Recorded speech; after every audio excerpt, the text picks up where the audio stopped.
Hey guys, welcome back. This week we're going to dive into whether or not this person's actually going to change. This question is something that I think can definitely ruminate in the mind of someone who's been hurt or definitely an overthinker. Let me just start off by saying that change is very, very difficult to do. Most people don't change. So I know you've probably heard that 1,000 times, but I want to actually give you the real fundamentals as to why this person is not going to change. I want to also start by saying that whether or not someone does change has absolutely nothing to do with you. I just think that that's very important to constantly be reminding ourselves is that change actually comes from within. It does not come from doing something for someone else because change is really hard. And if you guys are watching this, you know that as much as you're trying to work on yourself and heal, that it's hard. It's hard to undo what's been done. It's hard to do something different than what you've always done. And so if you're doing all this work on yourself and you're very consciously aware of yourself and trying very hard to do something different, now ask someone to do what you're doing who's completely unaware of themselves, who doesn't think that they have anything to change within themselves, who doesn't want to take responsibility for themselves.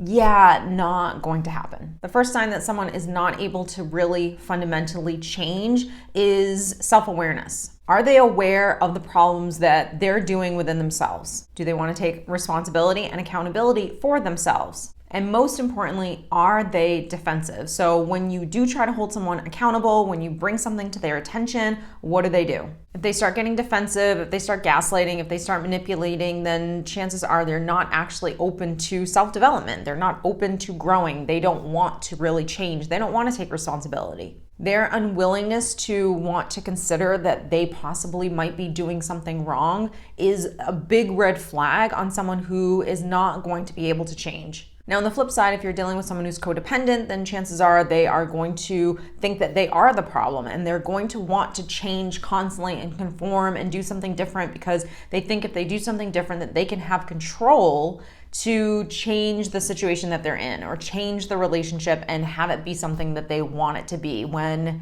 that's not the case either. Number 2, does this person have repeated patterns? Now, when you are in any relationship with anyone, I don't care if it's friendship, I don't care if it's a romantic relationship, in the beginning you're getting to know a person and really you're just seeing their representative. You're seeing everything's amazing, this person's great, etc., etc. And then as time goes on, you start to see the realness of a person, the flaws, the wounds, the insecurities, the fears, all of that stuff. And when you start to see that stuff, that's when you're really going to see patterns. And patterns are who this person is at this moment in time, depending on whether or not they want to take responsibility for those patterns. So if you're noticing a pattern of just a negative interaction between you and this person becomes defensive, unwilling to change, unwilling to take that criticism, unwilling to accept responsibility for their part in the relationship, the list goes on and on. If you start to see a pattern that when something difficult happens, that this person shuts down, all of these things.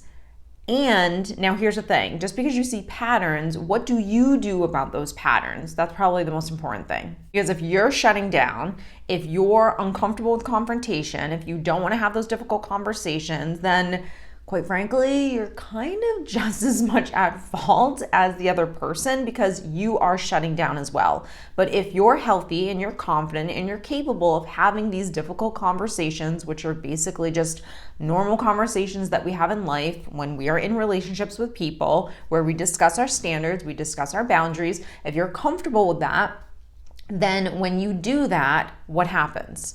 This is where we'll go to number 1. Does the person get defensive? Does the person shut down? Is this person unwilling to accept responsibility? Is this person unwilling to self-reflect?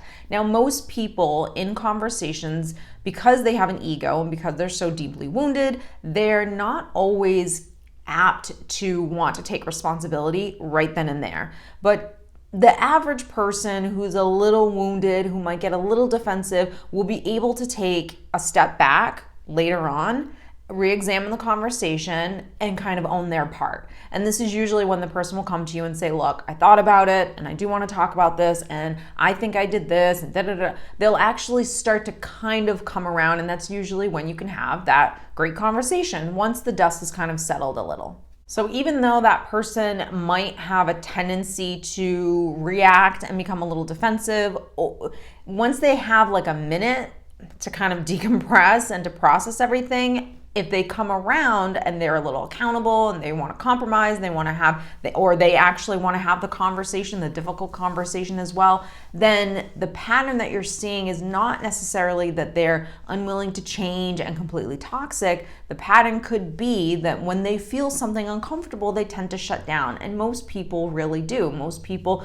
will shut down, and either they'll shut down with the brick wall comes up, defensive, unwilling to compromise, doesn't want to see the other person's side of the story, etc., or they could just kind of shut down and give you a little bit of offense, where yes, that can come down at some point, but they kind of need a minute. And usually that's because the ego is at the forefront, which, unless you're very enlightened and you're really self-aware and working on yourself constantly, the average person, that's how they handle this kind of conversation. Now, before we get into number 3, I just want to again emphasize that all of these things kind of like coexist within each other. They blend very nicely. So usually there is some defensiveness, unwilling to really grow and expand and own my stuff. There is these repeated patterns that tend to happen within my behavior, and whether or not I'm willing to take responsibility for those patterns, that's something else. And number 3 is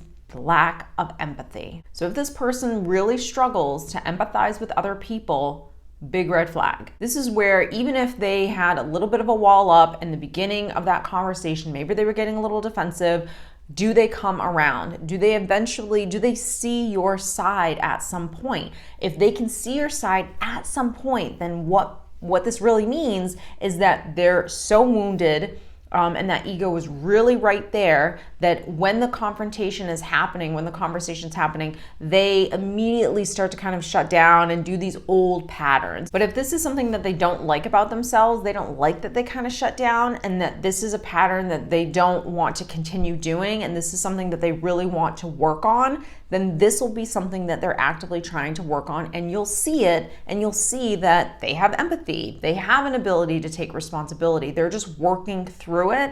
And like I said, change is really hard, so it's not going to happen overnight. So just because someone says, hey, I really want to change this about myself, doesn't mean that it's going to change tomorrow. It's going to take time for this person to really, honestly, they should be parenting themselves, but really deal with how they're feeling when they feel something uncomfortable. And that's their responsibility, not yours. So if someone is just failing to acknowledge your feelings, your needs, how your take on the relationship, the way you viewed this situation, all of those things, if someone really can't do that, then the brick wall is going to come up. Unfortunately, too, the other side of this is, and people tell me all the time, look, this person actually did have empathy in the beginning. This person did do this. And now we're talking about personality disorders. We're talking about things like narcissism and someone being possibly a psychopath or a sociopath and all those things. And we don't really need to diagnose anyone, but there are some people that can very much fake all of these things.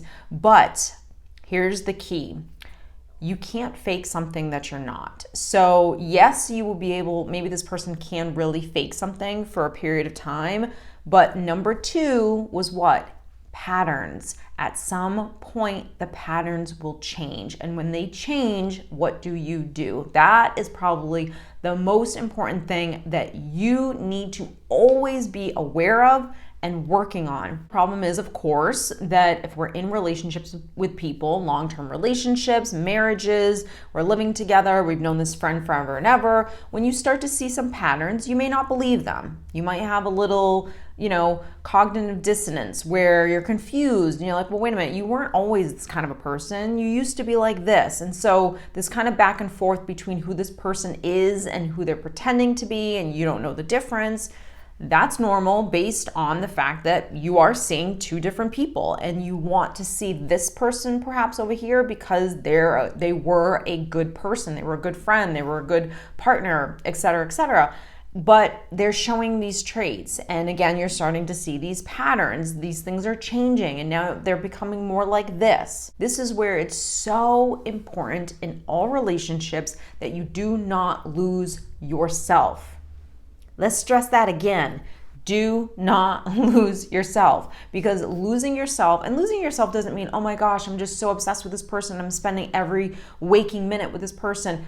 Yes, maybe a little bit of that is codependent and it's not healthy, but that's not really what I'm talking about. What I'm talking about when I refer to don't lose yourself is the fact that you are living this human experience in this little bubble all by yourself. Yes, you have relationships with other people, but those people do not determine your destiny, how you feel, and what you should accept and not accept. You have to have confidence, you have to be healthy, you have to have a high level of self-worth, because those three things will demand more out of people than probably what you've demanded in the past. And that's why you've had crappy relationships in the past. So guys, I hope you enjoyed this video. If you are interested in booking a session with me or taking any of my courses, I always link everything down below. There's also access to my free boundaries course down below. So don't forget to check that out. And I'll see you guys in next week's video. Take care, guys.